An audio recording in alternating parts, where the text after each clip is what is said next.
Oh man, this is not good. Now this metal brace right here, it is split right in two.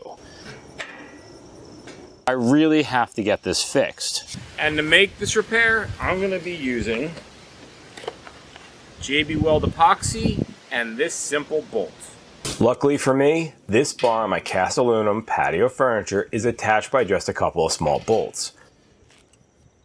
So I take off the bolt on each side and bring just the broken piece to my garage for repair.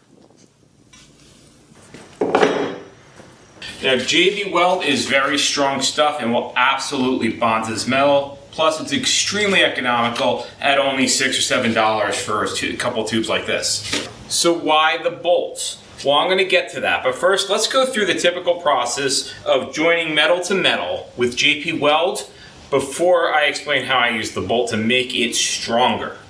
Now before I bust out the JB Weld epoxy, I want to make sure that I prep my workpieces so that they're ready to be bonded. And that means cleaning them from any dirt, debris, oil, or dust. Any contaminants whatsoever need to be gone before you bond anything with epoxy.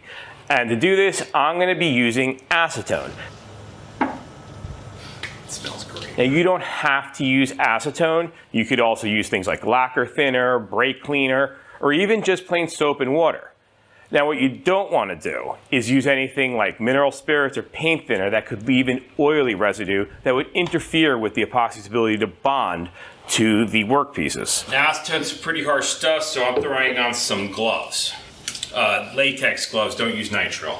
Rubber gloves are better. So I'm just going to pour a little bit into a metal cap. You should always use something like metal, not plastic. Acetone will eat through plastic things. That's why you can't use nitrile gloves. Now I didn't put much in because acetone is a very powerful solvent and it will remove more than just dirt and debris and oils. It could even remove paint. So I just dip the broken ends of the two pieces I'm joining for just a minute or so. And after the dip, I physically roughed up the ends a bit with some sandpaper. Alternatively, you can use a wire brush or some steel wool if you prefer.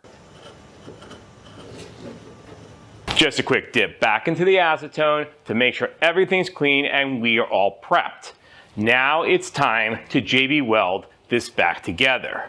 I'm going to be using this plastic lid as my mixing container. So first I take the white tube, which is the hardener, and squeeze out a line.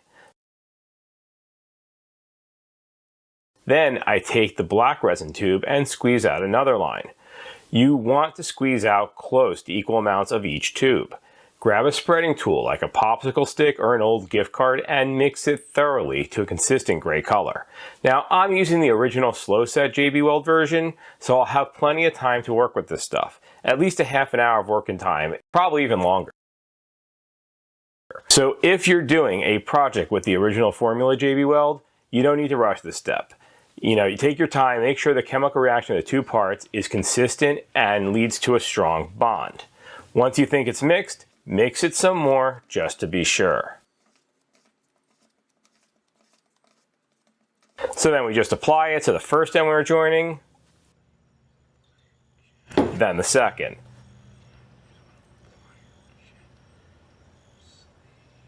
Then I push the two ends together. And just because I didn't want the popsicle stick to feel left out, I used it to clean off the excess. This is where most people would clamp it up and wait for the JB Weld to cure. That would be a pretty typical repair using JB Weld. But this is not what I did. I did something a little bit different. Remember the bolt? I epoxied it right inside so it could act as a sort of rebar reinforcement for the repair.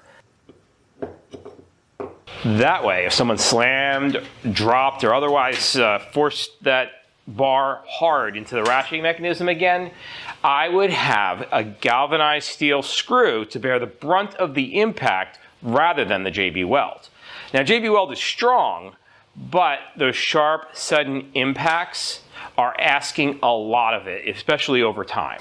To make this happen, I drilled out holes in each of my workpieces by a crude but really effective jig. The workpiece already lined up perfectly against a straight board.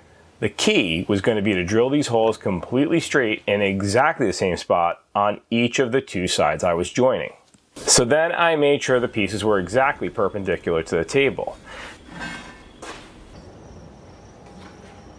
And with some scrap wood and tile spacers, I was able to construct a guide for my drill bit. The 90-degree angle ensures a perfectly straight hole. So then I just clamp it down and drill. And it took a few minutes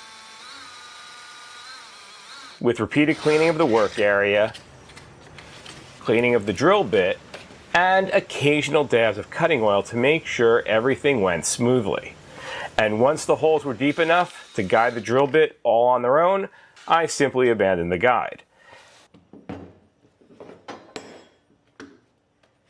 And just continued drilling until I had ample accommodations for my bolt to live in. Unfortunately for the bolt, his head is too big to fit in his new home, so I performed some minor surgery with my angle grinder.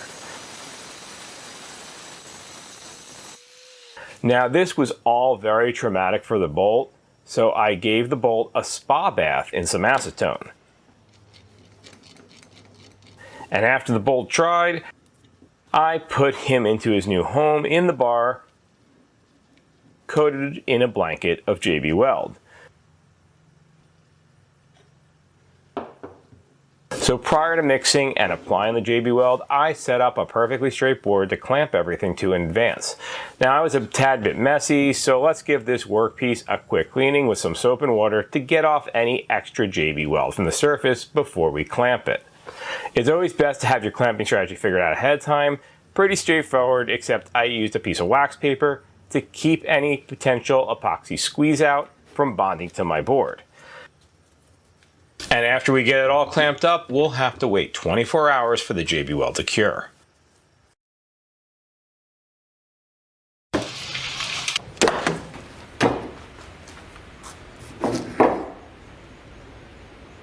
So this came out really, really good. It's, you know, I mean, that is fused solid. I'm not worried about this breaking. I mean, I'm not going to overdo it, but this really looks good. I could probably clean this up a little bit by sanding it. I could paint it, but it doesn't seem really worth it. This is not a piece that you're really going to see when you're using the chair. But I mean, all in all, I think this repair came out wonderful. I'm going to throw it back on the chair.